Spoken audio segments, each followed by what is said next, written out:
Hello, everyone. Welcome to our. Oh, I see that. Hello, everybody. Welcome to our Facebook Live today. So glad to have you all with us. Thank you to everyone who's joining.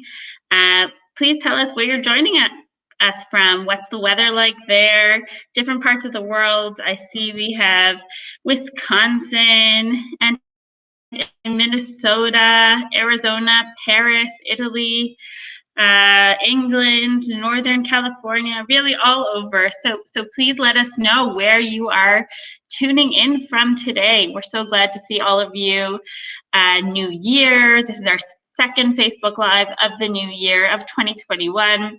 We're all hoping it'll be a brighter, shinier, more successful year for many of us. And to that end, we are here for you to bring you Facebook Lives, to bring you great genealogy content from experts in the field of genealogy and DNA. And we hope that you'll enjoy these Facebook Lives that we're bringing to you from weekly. Every week we normally have 1 to 2 Facebook Lives, and you can actually see the whole schedule on our blog. That's blog.myheritage.com. We have a post once a month where we list all the Facebook Lives that are coming up. We'll actually put a link in the comment section with the post for January, where you can see all the Facebook Lives that we're having over the month of January. And we hope that you'll join us at most of them or all of them. And if you'd like to look back at some of our previous Facebook Lives, please do so. They're all on the MyHeritage Facebook page, facebook.com/MyHeritage, under the videos section. We have a fantastic speaker with us today. Before we get to the speaker, which is Dick Eastman, we're so excited to have him with us. Before I get to that, I just want to tell you about a draw that we have for today's show. We'll be giving away one MyHeritage Complete plan. That's the best plan that we have to offer at MyHeritage. Limited access to 13 billion historical records. The number just went up. We just noticed today we've reached 13 billion historical records, as well as unlimited family tree size and unlimited access to MyHeritage photo tools. That's the MyHeritage in color, the MyHeritage photo enhancer. I'm sure if you've frequented our Facebook Lives, you've heard a lot about them. So a fantastic, fantastic plan, the MyHeritage Complete Plan, and we'll be giving one away today to a lucky winner. So in order to win, in order to be one of the, in order to enter to the draw today, please leave us a comment in the comment section. It could be a question for our speaker, or it could just be something that you plan on doing, a resolution that you have for your family history for this coming year. So please put that there in the comment section, and we'll choose one lucky winner at the end of today's session. So I just want to introduce our speaker for today. We have with us Dick Eastman. He's one of the most recognized names in the genealogy world. He's been involved in genealogy for over 30 years, after originally coming from the computer industry. And we love having him on our show. It's not the first time. And let me introduce him, the man in the cowboy hat. Hello, Dick. How are you? I'm doing fine, and thanks a lot for the invitation to be here today. I'm flattered. We love having you. So we always learn so much. As I said, one of the most experienced genealogists that we know. Well, that's a polite way of saying I'm very old and I've been doing this forever. You're absolutely right. I will just add a little to my own introduction, if I may. Of course. I am a gung-ho genealogist, but I don't claim to be a genealogy research expert. My own background is in the computer business, and I don't want to tell you how many years I've been involved in computers, but when I started, they used to be great big mainframe machines would fill an entire room. And I'll give you away a little secret. The first computers I worked on had vacuum tubes in them. So it's been a while. So that's where I come from. And I do like to talk about things about backups. I've seen the problems with lack of backups many, many times. And it's always gut-wrenching when it happens. So I'm delighted to talk about that. The other thing I was going to say is that I was watching the names scroll by, the people joining us, and most of them people put in where they were located. The lady who's in Orlando, Florida, if you want to come on over and knock on my front door, I can give you this presentation live if you don't mind the mess in my room. But apparently one of my neighbors is here. I am in Orlando, and Esther didn't mention it, but I happen to know she's over in Israel someplace. And I saw all the other locations go by, and it was just got me more nervous than ever. So it's incredible. It's incredible to see all the different places. I love it. I love seeing how we all come together from so far to learn about one topic. Yeah, to the person in New Zealand who logged in here, I have to say, you are up late. So I'm again honored. But anyway, that's I think about my introduction. I will take questions at the end of this, and I have to be somewhere in about 7 or 8 hours, so I'll have to leave by then. But I'm available up until that time. Okay, fantastic. And I was just going to say that I think this topic is so amazing because, the beginning of the year, I think everyone, it's a great time for everyone to get into good habits for their family history. And one of the best habits that we know is making sure that you have complete backups and that you've taken care of that and that your information is secure. So what a great way to start off the year. Well, I certainly hope so. This is going to be a semi-technical presentation. I'm not going to go nitty-gritty and tell you which buttons to push on your keyboard or what to click with your mouse because there's such a wide variety to choose from. I'm going to talk about some concepts and some overall ideas of why you should do this and so on and so forth. Hopefully nobody will fall asleep because of technical boredom from my detailed instructions. Maybe it is detailed destructions. I'm not sure, but I'm ready whenever you're ready. Fantastic. So let me bring up your screen. Okay, and just make it full screen. That would be great. All right, let's try it from there. I think I am ready on my end. Fantastic. Perfect. Okay, and while I think nobody else can see me, I'm going to take this hat off because it's kind of warm in this room. I wear that kind of as a logo, but I'll tell you one of my secrets. When nobody else is around, I take the hat off. Okay, moving right along, we talk about backing up your family history projects. And I want to welcome all of you to what is probably going to be the most boring presentation of the year. It's a way to start out the new year, I guess. I bet you've never heard a presenter ever introduce his talk or her talk in the past by saying, this is the most boring presentation of the year. However, I will say, it might become the most interesting presentation of the year if you happen to lose something important off your computer and you would like to get it back. Maybe it's something you worked on for a long time. All of a sudden, this might be a very interesting presentation for you. I just heard a story about an hour ago from a friend of mine who was telling me about a friend of hers, et cetera, who had a little problems with backups. He was an elderly gentleman. He wrote one complete family history book on his family name. And it's one of these big, thick manuals we've all seen over the years. I don't know, 300, 400, maybe 500 pages. And then he saved that on his computer, and then he went on and started volume 2. And he was well into volume 2. He had a power failure in his house, and the computer shut down. And a little while later, the power came back on, and he powered up his computer, went to work on it again, and found out that his hard drive had been totally scrambled. There was nothing readable on his hard drive. And I bet you know the second part of this story. He had no backups, none. He lost both books. And the gentleman, I believe, was in his 90s, and he just gave up on it, walked away and said, to heck with it, I'm not doing it again. So he lost out, obviously, but I think the rest of us lost out because if it happened to be a book about some of our relatives, that's information we would like to see. So by doing backups, I'm going to suggest you do yourself a huge favor, but you might be doing a big favor for a bunch of other people also, as long as that information is still available and comes back to you when necessary. So why are backups really important? That's a real question I'm trying to get to. I would say it's both for business and for personal information. In this presentation, I'm going to talk primarily about genealogy purposes, but obviously you need backups for most everything else, whether it's your checkbook register, your registry of stock investments, your Christmas card mailing list, or whatever it is. There's good reasons for having backups of everything. And I'm going to start off by saying, what is the difference between a backup and a restore? Those are two terms that you're going to hear over and over and over anytime somebody's going to be talking about backups.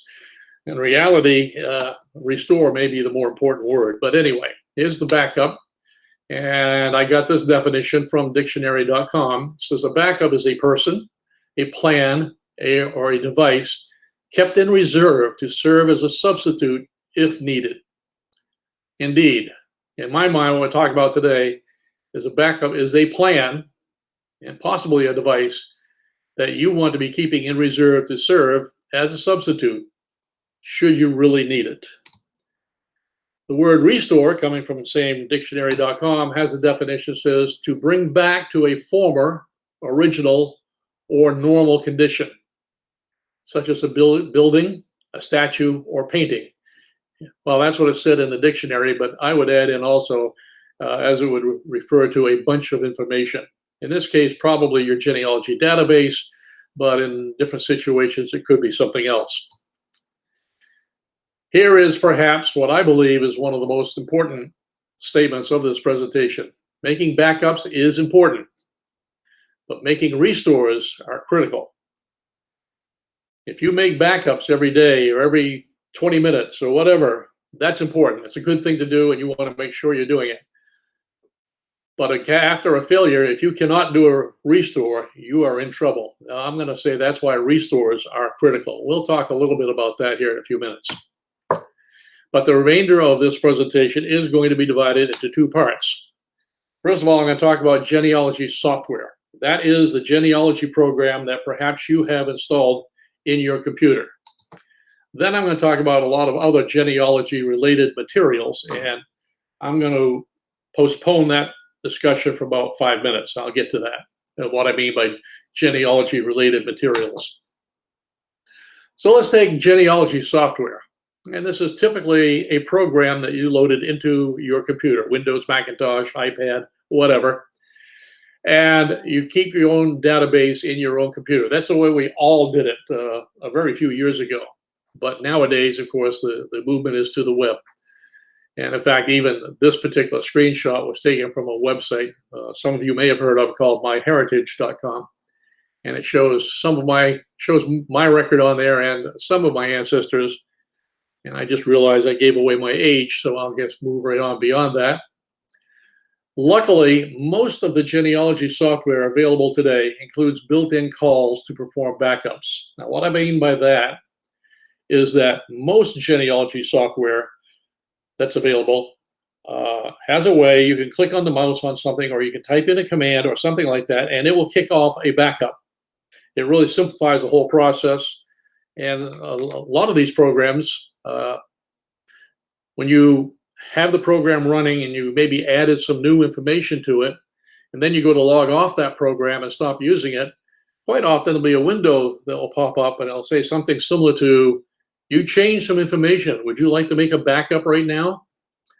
And I'm going to advise you that the answer normally should be yes, definitely. The emphasis on this is the word most. I said most genealogy software includes built-in calls to make backups. There are a few exceptions. Not every program does it, but an awful lot of them do. Some of the ones that tend to, and I've seen them run, I'm going from memory here, I hope I didn't make any mistakes, but I think Family Tree Builder, Roots Magic, Legacy Family Tree, and all these others, Mac Family Tree, Eridus, so on. I think they have built-in ways to, they may or may not do the backup themselves, but they'll either do it themselves or they'll call some other program to do the backups so that you get started with it. And if you're running a program right now that doesn't do that, I question why you are running that particular program. But as long as you can remember to always do backups, especially after changing information in your database, you can get by. The only thing is you're relying upon a human memory to do that. And even the genealogy programs that run in the cloud often do include the capability for offline backups. I'm going to pick on our host, MyHeritage, because one, they're our host, and two, that's the program I use the most, and I'm the most familiar with it.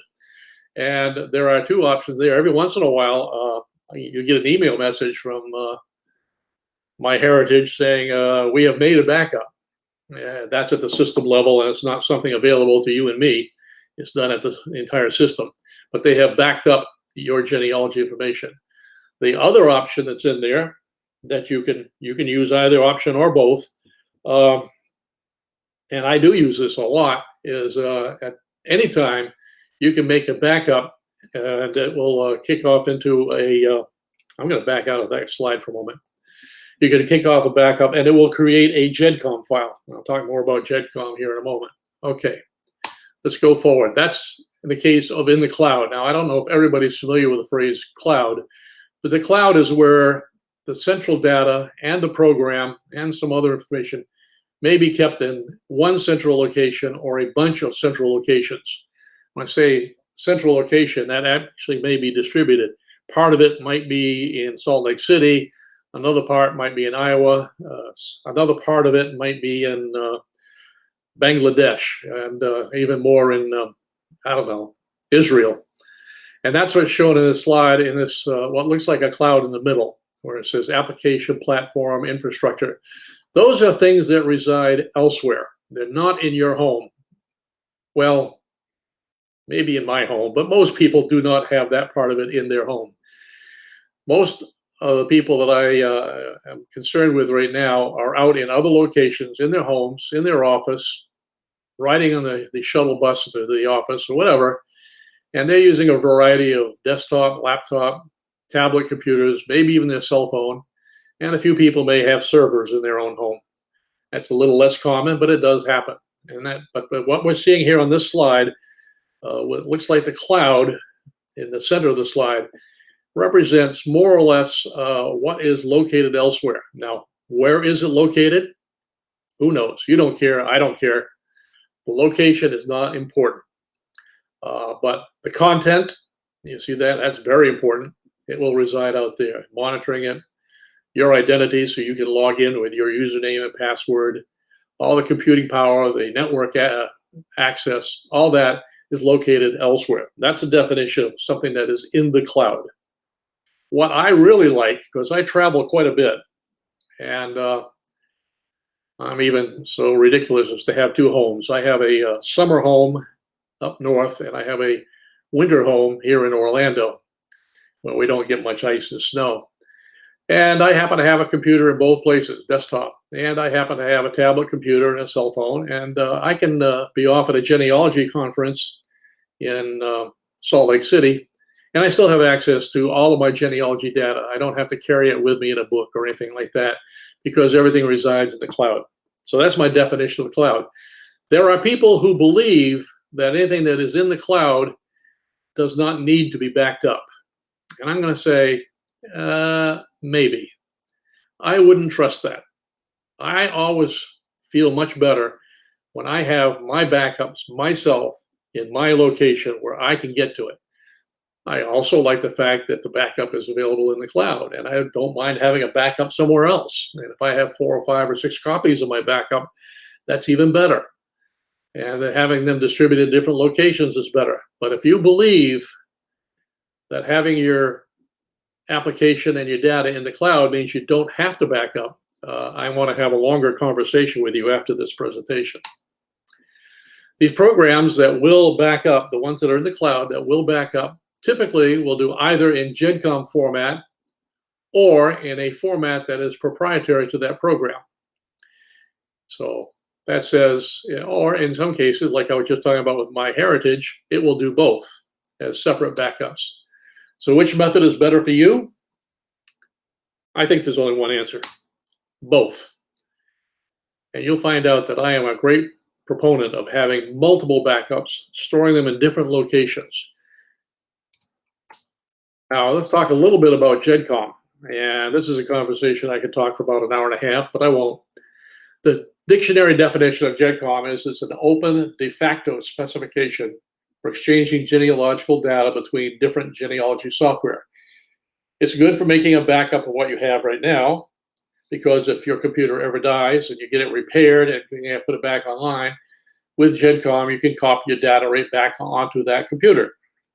Another method, very popular, is if you have your data on one computer and for some reason you need to copy it to another computer, like you just bought a brand new one and you upgrade it to a much fancier high-powered machine with a 32-inch monitor or something, GEDCOM will copy your data from one to another. Pretty much. Now, let's explain this pretty much. GEDCOM is not perfect. It was developed by the Church of Jesus Christ of Latter-day Saints as an aid to genealogical research, and I think it does a great job. It is an aid, and considering the standards at the time and the way genealogy data was recorded on computers in those days, it met all of its design objectives. But you know computers, the world never changes, never sits still. It is constantly changing. So a GEDCOM file is really plain text. You can actually display it on your screen, and you can actually read it. It's a little bit cryptic, but not too bad. You can figure it out, and it will say all the significant genealogy individual information. And it'll have metadata linking those records together. So you can see, and you can actually read on the screen the person's name, the date of birth, and death, and all that sort of stuff. Most of today's genealogy software supports importing from and exporting to GEDCOM format. Now, there's a couple of drawbacks. In fact, there's probably a dozen drawbacks. While GEDCOM X, which is supposedly the newest and latest, and several other specifications have been suggested as replacements, the current version of GEDCOM, the one that's in use, is really based on the draft from 1999. In other words, it was finalized 21 years ago. That's 22 years ago, isn't it? I forget, we're in 2001. It has not changed significantly in over 20 years. And keep in mind, even in 1999, that was a rather minor update. The reality is most of the software that's being used to read and write GEDCOM files today was actually written around 1993, 1994, with only very minor changes since then. Do you think this, 27-year-old software is still perfect? Well, maybe, but I don't think so. And I could talk for the next hour about the drawbacks of GEDCOM as it exists today, but I'll abbreviate a little bit. GEDCOM was invented back in the years before computers were able to store multimedia information. This was before we had digital images of maps and family photographs and things of that sort. That's before we had recordings of people talking. So as a result, the GEDCOM we're using nowadays doesn't support that. When I say that today's GEDCOM will, in fact, copy names, dates, and places, that's true. But you want much more than that, it's probably not going to work. Again, GEDCOM X has been proposed. There's been some other people who made other proposals. They've not been adopted. A couple of programmers along the way have created other ways to replace GEDCOM. There's one called GenBridge, which I thought was excellent, and was the person who invented it, put it into the genealogy program he wrote, and nobody else ever put it into any of their programs, and as a result, GenBridge just kind of died. In fact, that company is out of business nowadays. So, we know how to back up genealogy software. It's imperfect, but we can, in fact, export and import via GEDCOM. And I'm going to talk in a minute about a second method that applies to many things. But the real question I want to talk about is, how do we back up some other things? And I'm going to call them genealogy-related materials. Here's one piece of genealogy-related material. This happens to be a tax payment, and from 1897. And I think this is in Ohio. It says in the upper corner there, O period. I assume that stands for Ohio. Might be Oklahoma, I don't know. No, I don't think so. Anyway, this is, in my mind, an important document to genealogy. This isn't my ancestor, but it's somebody's ancestor. It shows that a Mr. James Crawford had received this much. This particular documents where he was located, probably his residence, and things of that sort. In my mind, a very important genealogical document, but not a document that's going to be backed up or restored by a GEDCOM file. Here's another important document. This is from the census record of England and Wales in 1911. Here's a photograph. Old family photographs, I think, are very important as genealogy documents, but GEDCOM will not normally back it up properly. And by the way, I have to make several statements on this one. This is my great-grandparents, surrounded by their 7 children. And I don't know if you can see my mouse moving around, but this tall one in the back, the oldest child, is actually my grandmother, who did not give me this picture. Actually, this picture was given to me originally by this person, the little girl here sitting on her father's lap. That's my great aunt. And she gave me this photograph a few years ago. She looks like she's about 2 years old in this photograph. She was, I believe, 93 years old when she gave me the copy of it. Also, the copy was a black and white photograph. And MyHeritage has a really nifty little routine that will automatically, under computer control, will colorize old photographs. And that's what this is. You know, when I go to family gatherings or I go to share this photograph with other family members, I always get comments of 2 words. The first word is ooh, and the second word is ah. This has been a big hit. Let's take another family photograph. Now, this is a rather new one. It was taken, I think, a year and a half ago. Well, it's important to me because the young lady here is one of my granddaughters. So I'm going to be concerned about preserving this and backing it up and so on. And in fact, this copy came from a backup I had handy. But it's another example of genealogy. That this young lady's was about 8 or 9 years old at the time. And her parents decided that she was old enough to understand the whole concept of families and heritage, relatives, and in this case specifically, people who were named for other people. So this is a perfect example. My granddaughter here had just been told that her name, Sadie, was actually belonged to somebody else. And she was named after that person. And the thought was that she was now old enough to understand that. So her mother, which is my daughter, took her to a local cemetery and pointed out this tombstone, which happens to be where my mother's buried, and her name was Sadie. So my granddaughter learned who she was named for. And they had a whole conversation about who this woman was and everything. I'll have to tell you another little side story is later when my daughter gave me this photograph, I was not here at the moment this photograph was taken. It was taken by my daughter. But later when she gave me a copy, I pointed out that my mother was not the first Sadie. She had been named for her aunt. So the young lady you see here is actually the 3rd lady of that name. I'm hoping when she grows up and has children, I'm hoping she names one of the girls Sadie, but that's not up to me, I guess.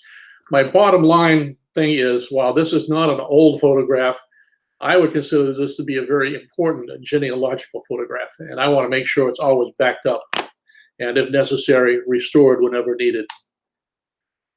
So, how do we back up all these materials? And the answer, surprisingly, is rather simple, or it could be very complex, but I'm going to show you the simple way. We do it in the same manner as almost all other computer files, images and more. When you do a backup of your checkbook, you do a backup of your income tax records, you do a backup of your bowling league's records. Usually you load a backup program into your computer and you back it up. And while each program will have various options to choose from, my recommendation is tell that program to back up everything, or everything that's at least a little bit important to you. Along the way, it will back up those old family photographs. It will back up the census records that you have digitized and much, much more. And it will be available to you to restore. Probably 10 or 15 years ago, I would not have said that because backups consumed a lot of disk space. Well, today, backups probably consume even more disk space because our programs tend to save lots of things, particularly digital images or even video files or recordings. However, the big difference is, like everything else in computers, the prices have dropped. We now have computers available at very, very large storage capacities. 8 gigabyte hard drives are very common. And if you want to spend a few dollars, there are larger sizes than that available. And when you back up, you can now back up everything, even to the cloud. And by the way, the computer I'm using here at the moment is backing up to the cloud every 15 minutes, whether I'm talking or not, or whether I'm sleeping or not. Almost any computer program backup, I should specify, any computer backup program will work for this. It will back up your genealogy related materials as long as anything else. So the next question is, well, what program should I use? And first question I'm going to ask is, are you a Macintosh user? If the answer is yes, I'm going to give you, there's one good answer for Mac users. It's called Time Machine. And if your Mac was built in the last 10 or 15 years, you already have it installed in your computer. All you have to do is plug in an external hard drive into the USB connector on the back, and then enable Time Machine. Then you'll have to answer 2 or 3 questions about when it asks you what information would you like to save.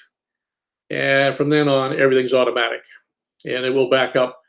The default, I believe, is to back up every 15 minutes, although you can change that. You can back up once a day if you wanted, or whatever. And there's other options in there, but the program leads you through pretty much in English language. It's pretty simple.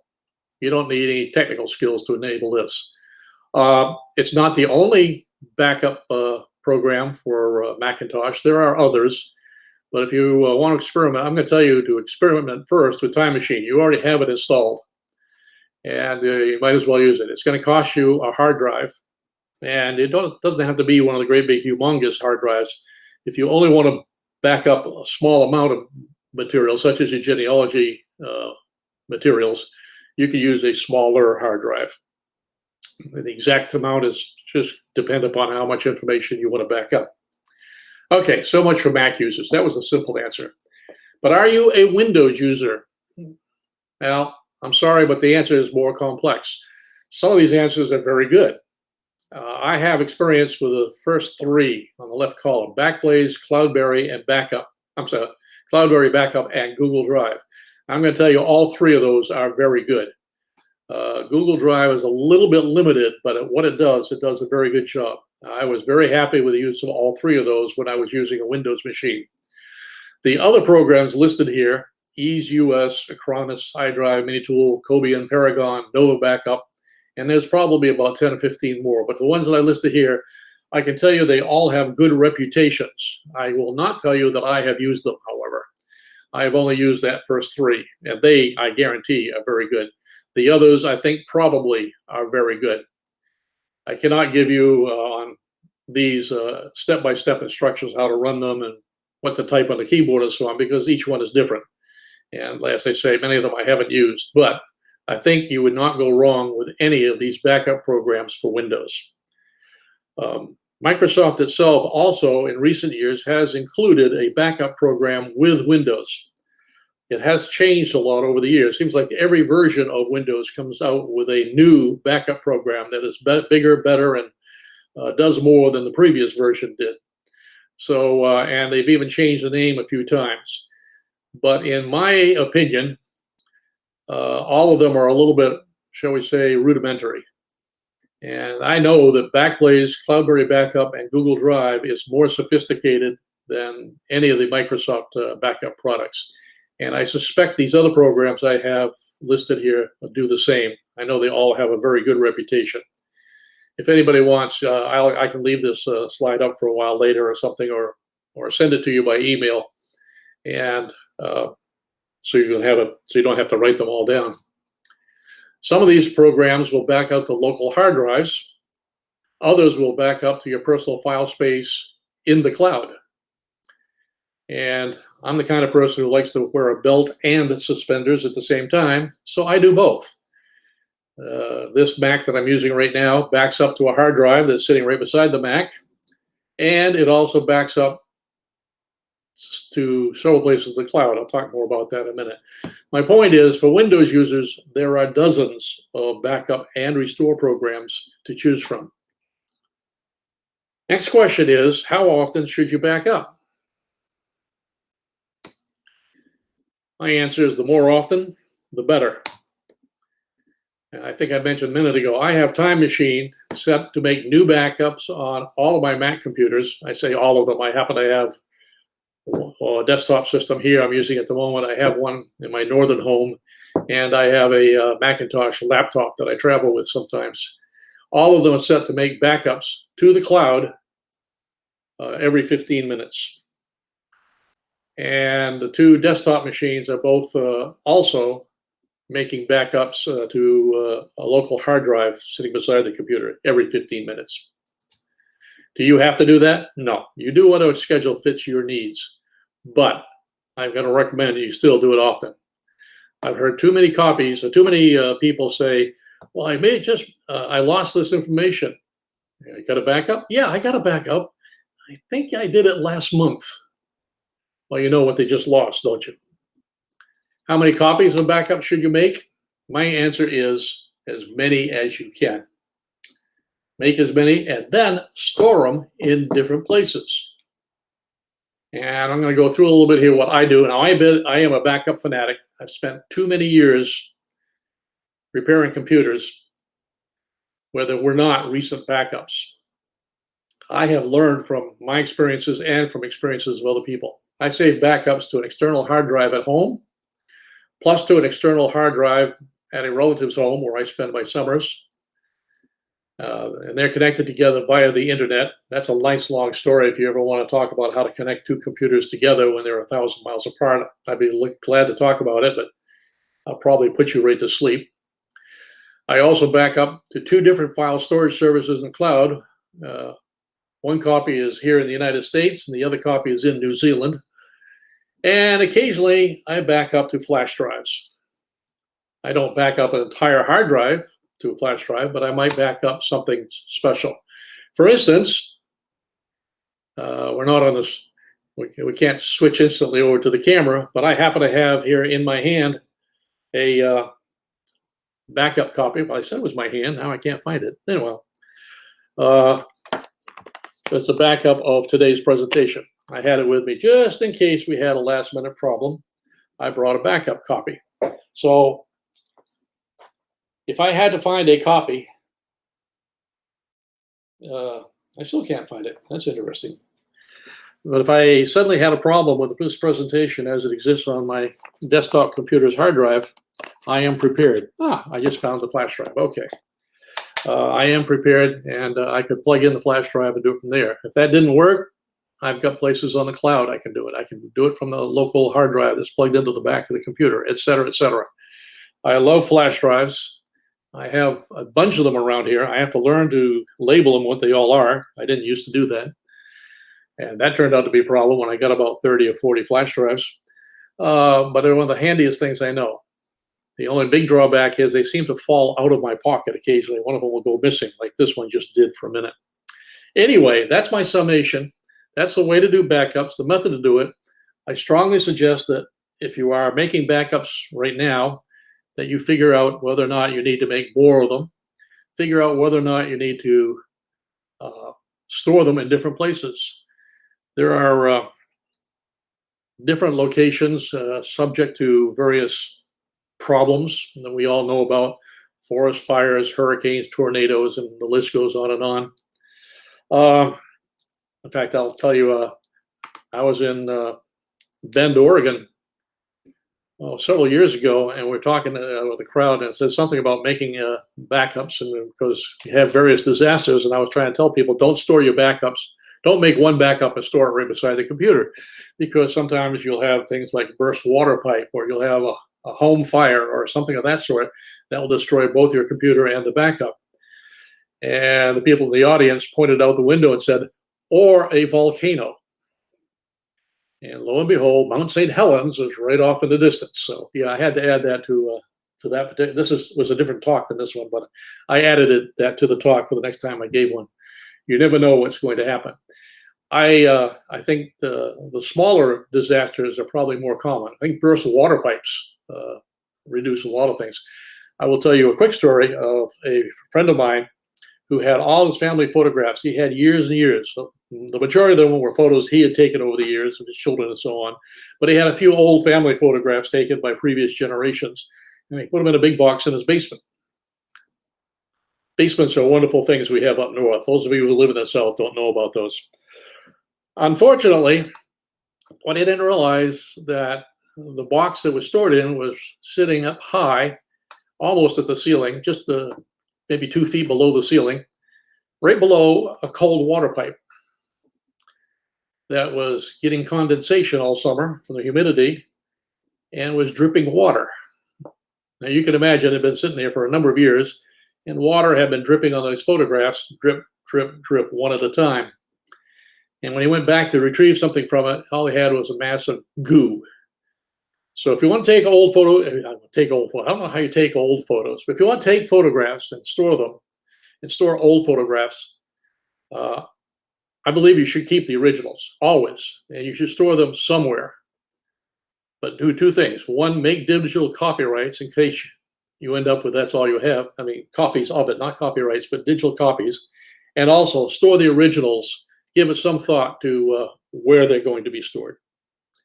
I recommend a whole bunch of things about keeping them in climate control. Don't put them in the basement. Don't put them near water pipes and things of that sort.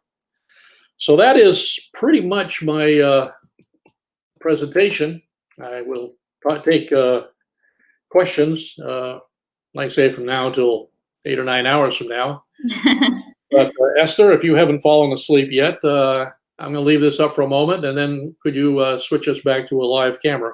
Sure. I took down your screen so you can remove it. Okay. We had a lot of really nice comments here before we get to the questions. Let's see.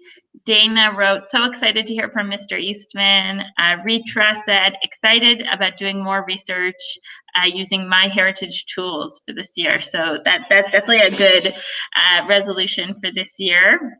I'm going to say something here that nobody will believe me. I do use a lot of online services, and I will point out that MyHeritage sponsors a newsletter that I write, which I am delighted with that. So you know I'm going to say good things about MyHeritage. That's absolutely true. But I will point out that the first time I ever saw MyHeritage, which was 5 or 6 or 7 years ago, it was a brand new service. When I saw it, I was not terribly impressed. It wasn't a world-class online genealogy service. And so I ignored it. I went away. I went back about 3 or 4 years later. For some reason, I had a project I had to do. And I looked at it and, wow, it blew me away.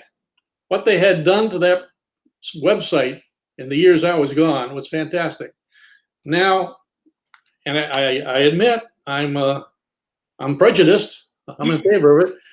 But I would say that even if they were not my sponsor, or even if they quit being sponsor my tomorrow, don't tell them I said that. But if they do, I will still say very good things about it. So if you haven't had a chance to look at it, yeah, I'm going to agree with what you just said. Go find out. It doesn't have everything that everybody needs. And like every genealogy site, I don't care who you are, when you start looking at the records on it, they may or may not have records for the places where your ancestors lived. But my ancestry is 50% French Canadian, and I'm here to tell you there's not much French Canadian genealogy information on the web, at least that's published in English. And I have found more French genealogy relatives on MyHeritage than I have on any other single source. So I'm delighted with it. And yes, you can tell MyHeritage that I said that. Fantastic. Let's see. Let's get into a question. Dick, we have some questions for you. So the first one is from Elaine. She says, for the beginner, how much does a flash drive really hold? How much does a flash drive really hold? Okay, I am going to give you my favorite answer. Quote, it all depends, unquote. And Obviously, I'm being a little bit facetious, but it's really true. Let's back down. Let's go back a little bit. When flash drives first came out, they held a relatively small amount of material, maybe 1 gigabyte, maybe 4 gigabytes, or even small that. They were down into megabytes. And in fact, I've been collecting these things for years. I've still got some of those old ones. And if I want to save one file or maybe a small database, they still work great. I'm using them all the time. However, the prices have dropped like a rock. I paid a fortune for some of those small drives. Now they go up bigger. And here's the one I had before. This one is 128 gigabytes. I've got one out in the next room that is 512 gigabytes. And that's bigger than a lot of computers' hard drives. With those, you can back up a fairly good sized hard drive. You can back up my entire laptop drive to that flash drive. And the prices have dropped. That one is $99. I have seen flash drives bigger that held more storage than that. I've seen advertised 1 gigabyte. I think I've seen 2 gigabytes advertised also. But the prices on those are a little bit bigger than what my checkbook will handle right now. So I don't have one of those. I'll also point out, depending on what kind of computer you have, you might. This was for years the standard USB connector. Let's see if I can hold this where you can see it. But the newer computers are all going to what's called USB-C, which is a smaller connector and is much higher speed. So for this flash drive, I decided I might be using it on one of my older computers or one of my newer ones. So while it has the standard USB connector on that side, I can, if I can do this, pop up and there's a USB connector on the other side, and we can plug that into an older computer or a newer one and copy files back and forth. If you're getting ready, don't go out and replace your existing flash drives. But if you're getting ready to buy a new one and you think you're going to be buying a new computer sometime in the near future, you might think about something like this. And there's 4 or 5 or 6 different manufacturers who have this capability. Did I answer the question? Yeah, that's fantastic. I guess the moral of the story is just not to lose the hard drive. Yes, you are absolutely right. And it's a moral I have to pay attention to. I will say I've lost several. They just disappeared. I've recovered a couple that suddenly reappeared. I didn't expect them. My favorite story is, it was a couple of years ago, 3 or 4 years ago. I put one of these through the laundry because it was in my pants pocket. I took it out, dried it, plugged in the computer, and the foolish thing worked perfectly. Amazing. Yeah, well, guess what happened about 6 months later? I put the same flash drive through the laundry again. I took it out, dried it off, plugged it into my computer, and it didn't work. So it's not guaranteed. You didn't hear that's not a warranty from me, okay? So don't. Again, I'll go back to my original answer. It all depends. So don't put them in the wash, ladies and gentlemen. Right. Yes. Keep track of them. And the other thing is label them. I don't have it in front of me, but I have a whole bunch of labels, the keychain labels that you would put onto a keychain, and quite often they'll go around on a flash drive. And I use those. Okay, next question. Yeah, let's see the next question we have from Stephen. He says, if during a backup online, while you're doing the backup, the power goes out, is the backup corrupted? I'm going to go back to my favorite answer of all times. It all depends. Now, having said that, I don't know of any list of things that can corrupt a backup. Literally, it all depends. There's lots of things that can do it, theoretically. Luckily, none of them do it very often, but power outages and so on, just a little power flux, forest fire in your backyard, whatever. Lots of things can do it. So there are really 2 answers to that. I'll even make it 3 answers. But first of all, most cases, you do not have one backup. You have a backup that was made 5 minutes ago, but sitting on the shelf, maybe you have a backup that was made yesterday. Maybe you have a backup that was made last week, last month, whatever. And the online backup's the one that does it every 15 minutes, makes a new backup every 15 minutes. So if the one that just happened a moment ago and the power went off is scrambled, well, that's inconvenient, but I'll just go to the backup that was made 15 minutes earlier and use that one. And that reminds me of another topic. Maybe I should point out, in particular, the online backups that are made into the cloud. There are really two kinds of backups. The very first time you install the backup program and you enable it, it's going to go out and back up everything that you specified. That's going to take a while. Now, if you happen to have a desktop computer with a 1 gigabyte hard drive and your internet connection is not the world's fastest, that may take several days to make a backup.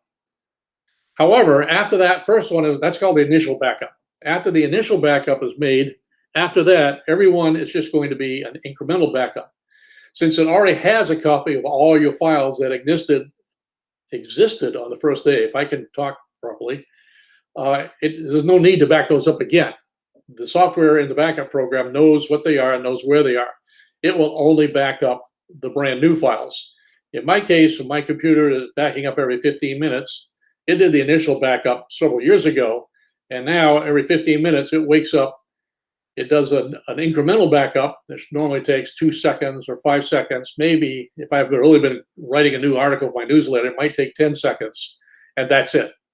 And again, if the most recent backup is corrupted, I just tell it to go to the previous one. And if that's corrupted, go to the one before that. I don't really have a problem with that sort of thing. So in my mind, that whole thing is a non-issue. Now, if you're backing up just some things to a flash drive, yeah, that's a different discussion. Keep the old ones at least for a few days or a few weeks, but you'll have the same answer. Okay. Jim asks, will GEDCOMs ever be updated? Oh, I can't use my favorite answer. So I'll use my second favorite. It's not up to me. Okay. My guess is the answer is no, it will not. That's just my guess. The original GEDCOM was written by the Mormon Church, the Church of Jesus Christ of Latter-day Saints. And it was a tremendous improvement. I was a genealogist with a computer before then. And let me tell you, when GEDCOM came out, that was a fabulous invention. But the years have gone by and other changes have happened. And the Mormon Church now has other areas of influence. They're more interested not so much in copying data from a home computer to another home computer.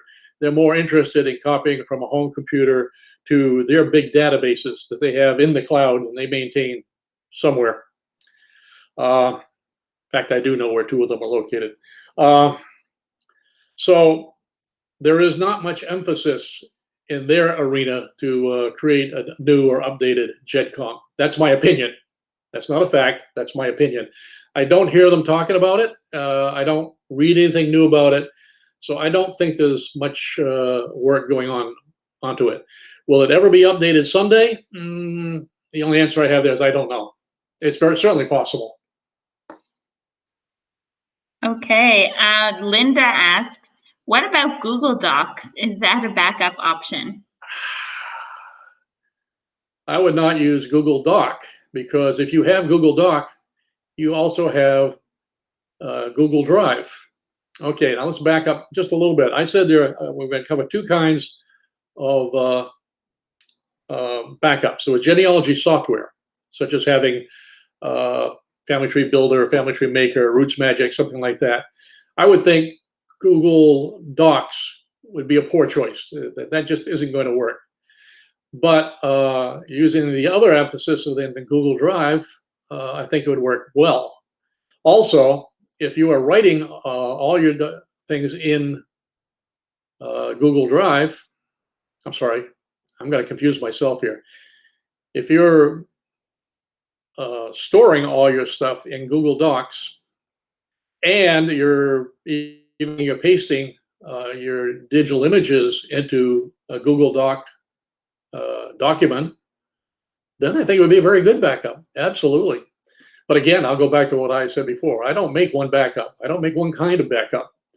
If you're doing all this in Google Docs and you think that's a backup, I'd say more power to you. That's a great idea. Now do another backup a different way. Next. Okay, great. Let's see. We'll just take one last question and then we'll go to the winner. So Marie asks, are you backing up your whole system every time or just certain files? Well, first of all, it's automated. It's working at 3 o'clock in the morning when hopefully I'm sleeping, not always. So when we made the very first one, it was called the initial backup, that backed up everything. And it took, on my internet connection, it took about a week for that to finish. I have a big hard drive in this thing. However, since then, it's only backing up the files that have changed in the past 15 minutes. So those are very quick. If I have to do a restore, the software in the restore program will take those old files that backed up a year ago, and then we'll add in and change all the files that I have backed up recently in the last 15 minutes or the last day or so, and it will restore back to the way it was a few minutes ago. Let me expand on that. I've had this happen to me twice. I used to have a job where I repaired computers, and the most common trouble call we ever got was somebody lost some files. They want to recover them. I had this happen once to me on a Macintosh. I had it happen once to one of my customers on a Windows machine who was using a very good Windows backup recovery program, which unfortunately is no longer available. But I think some of these others will do the same thing. But in both cases, I replaced the hard drive. I used to carry spare hard drives in the back of my car when I was repairing these things. And I put in a brand new hard drive that had never been used before. I put in the backup disk and booted up. There's a little story there, details about how I made it boot up, but not relevant to this story. And eventually a menu came up on the screen and said, would you like to do a restore? And I said, yes. It said, I see you have a full backup. Would you like to restore everything? And I said, yes. And then the hard drive started spinning around, and I went out and got a cup of coffee. About an hour later, I came back and I had a complete working hard drive, exactly the way the other hard drive had been working 15 or 20 minutes before the malfunction. And that's how much work it was. I literally did the restore while drinking coffee. I think I had time for 2 or 3 cups of coffee. But anyway, my point is it's really simple. It's more complicated to describe it than it is to do it. Next. Okay, great. I know I said that was the last question, but we'll just take one more. Okay. This will be the last one. So this one is from Betty, and Betty says, I saved genealogy and ancestor emails in a folder on Verizon.net. Verizon canceled their service, but created AOL Verizon. Now all my saved emails and folders are gone. This happened a couple of years ago. Is there any way I can restore? How much time do we have left? I guess this is a lesson. I'm going to almost skip the first part of the answer. The first part is, here's what you should have done. Okay, but you know that already. I don't have to tell you. And when I was talking about making multiple backups and storing them in multiple locations, now you understand why. The second answer, yeah.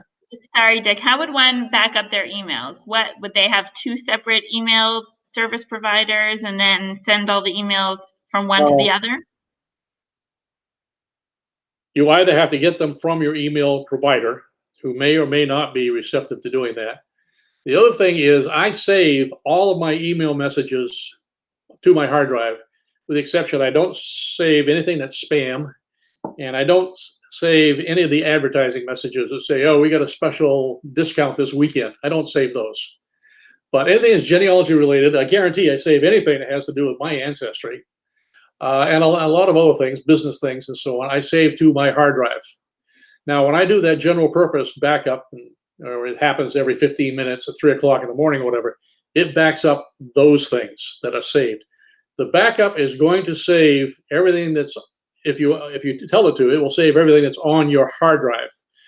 But if you've got an email you received 3 months ago and then you deleted it and it's not saved on your hard drive, you're probably out of luck. You could try contacting that company that gave you the email service, they may or may not be willing. They do have a copy, by the way. The U.S. government makes them have a copy for security reasons. They're afraid you might be a terrorist. So the email services have to keep copies. But going and retrieving your copy is laborious. It's going to take time. It's going to cost them money, which you're probably not willing to pay, et cetera, et cetera. It's, I'm going to say your odds are kind of limited. So it's a good lesson for all of us that if you have important emails, don't assume that they'll always be there. Yeah, exactly. Okay, a lot of good lessons and things to think about, because I think we're all very comfortable with technology nowadays, and we just assume that things that we use and refer to all the time will just always be there for us. But we do have to take those precautions and make sure that we're keeping our data safe. I agree. And thank you. Okay, great. So let's go to giving our prize for today, a MyHeritage Complete plan, the best plan that we have to offer here at MyHeritage. This would be a expensive one, right? Yeah, a year's plan on MyHeritage is quite the gift. You can give it as a gift now to others if you already have one for yourself. We do now offer the MyHeritage gift subscription. So it's a great way to start off the new year and give gifts to other people. You can choose either a 6-month membership or a 1-year membership to give others, and you can choose the date that you'd like it to be sent to them. So that is an option. If you don't win today and you choose to get one for yourself or to get one for others, we do have the MyHeritage gift subscription. But the winner of today's draw, and we received many really nice comments about fantastic goals and resolutions for the coming year. So first of all, we do hope that they all come true. Stay true to your genealogy goals, and we hope that at MyHeritage we can help you get there. And if there are things that you would like to learn about in Facebook Lives over the coming year, please leave us a comment. You can leave us a comment right now in the comment section if there's a topic you feel that we haven't covered, and we'll try and get Dick back to teach us. And we'll see. So please do let us know if there's other topics that you want us to cover. And the winner of today's MyHeritage Complete plan is Betty Schultz. And Betty wrote to us, at 88 years of age, I'm trying to finish my Dvorak genealogy. It's been a lot to do, but I no longer have MyHeritage. I did use it for my paternal side. It would be helpful to get the MyHeritage Complete plan. Here's hoping. So congratulations, Betty. We'll be in touch with you through private message to claim your prize. And we really hope that it'll help you complete your family history. I mean, as genealogists, we know that family history is never complete, but hopefully it will help you get a little bit further in your research. And hopefully you can get family members to collaborate and help you as well. So congratulations. Thank you to everybody for joining us today. We wish you a happy new year filled with a lot of family history research, successful family history research, a lot of luck breaking down those brick walls, and we hope that you get to use MyHeritage tools to help you get there. Dick, thank you so much for joining us today. Thank you. We had such a great time, and I think everyone learned so much, such great lessons, and we hope that everyone will stick to them for the coming year. So thank you again, and we hope that everyone has a good day. Bye.